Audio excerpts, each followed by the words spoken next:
All right, today we're going to work on limiting reactants, and this was the sheet that you were assigned for homework. We are going to do one of the problems on the back together, so if you follow through the video, you have one less homework problem to work on tonight. All right, so the first problem says that magnesium metal reacts with hydrochloric acid to produce magnesium chloride and hydrogen gas. If 25 grams of magnesium react with 25 grams of hydrochloric acid, how many grams of hydrogen would be produced? All right, first you're going to notice that this is different than any problem we've done before because we are given the amounts of two different substances in the problem. So because we are given the amounts of two different substances in the problem, we don't know which one is going to run out first.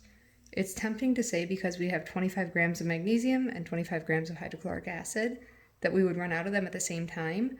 But remember that the balanced equation is based on moles.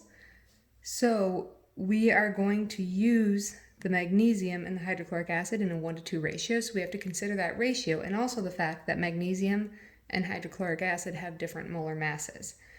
So when you set up this problem, we are going to have to do essentially two problems. Again, you're going to know it's a limiting because you're given the amount of two different reactants. So we're going to first worry about the 25 grams of magnesium. I'm going to get to this 25 grams of hydrochloric acid later in the problem. And then it's asking me how many grams of hydrogen gas will be produced. Ultimately, I want to know how many grams of hydrogen gas. And right now, I'm going to figure out how many grams of hydrogen gas I can produce if I use all 25 grams of magnesium. So this is going to be a normal stoichiometry problem. And I'm starting with 25 grams of magnesium. I know the magnesium and the hydrogen are related in a 1:1 ratio, but that ratio only works if you are in moles. Since I'm currently in grams, the first step is going to be to convert that to moles using the molar mass off the periodic table. When I go to the periodic table, I see that there's 24.31 grams of magnesium in 1 mole of magnesium.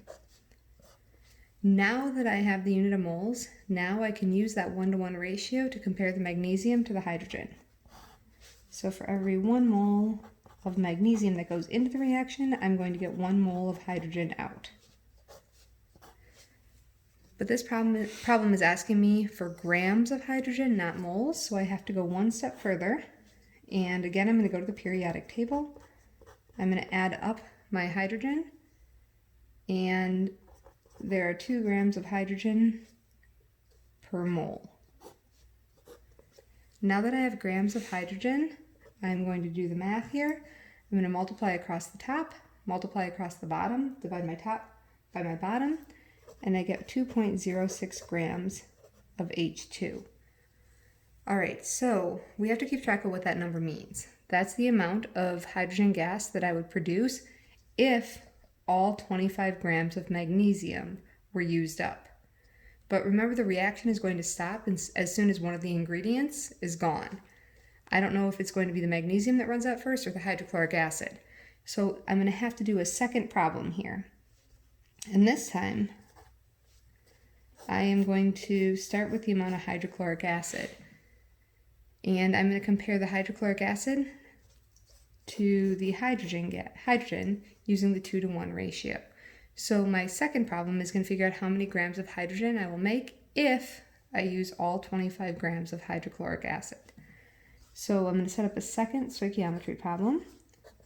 This time I'm starting with the other ingredient, the hydrochloric, and I'm going to figure out how much hydrogen I can make. So the first step is to get my grams into moles. I'm going to go to the periodic table. I'm going to add up my hydrochloric acid, and there are 36.4 grams, or 4.5 grams, in 1 mole of hydrochloric acid. Now that I'm in moles, now I can use my mole ratio to compare the two substances. For every 2 moles of hydrochloric acid, I'm going to produce 1 mole of hydrogen. Now that I have moles of hydrogen, and the problem is asking for grams, I have to do one more step to change my hydrogen into grams. And again, I'm getting that molar mass off the periodic table. So I'm going to solve this. by multiplying everything on top together, multiplying everything on the bottom together, dividing my top by my bottom, and I get 0.69 grams of hydrogen. All right, so again, we have to keep track of what these numbers mean. If I react all 25 grams of hydrochloric acid, I can expect to produce 0.69 grams of hydrogen gas. So the question is, how much will I really produce? Will I produce 2.06 grams or 0.69 grams? All right, well, here's how you want to think about this. If you start with the magnesium and you reacted every last bit of magnesium, you'd be able to make 2 grams. If you reacted every last bit of hydrochloric acid, you only make 0.69 grams. So as soon as the hydrochloric acid is used up, the entire reaction is going to stop. So since I can make less hydrogen using the hydrochloric acid, I know that I'll never really be able to make 2 grams because the hydrochloric acid is going to run out well before the magnesium is fully reacted. So when this reaction is done, all of the hydrochloric acid will be gone and there will be leftover magnesium. So when you're choosing your answer, you will always choose the lesser amount because, again, as soon as one ingredient runs out, the reaction will stop, regardless of how much of the other ingredient you have. So we know we're going to make 0.69 grams of hydrogen.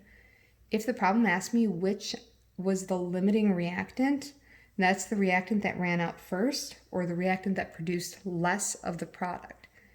So the hydrochloric acid was the one that produced a lesser amount, and therefore HCl is the limiting reactant in this problem.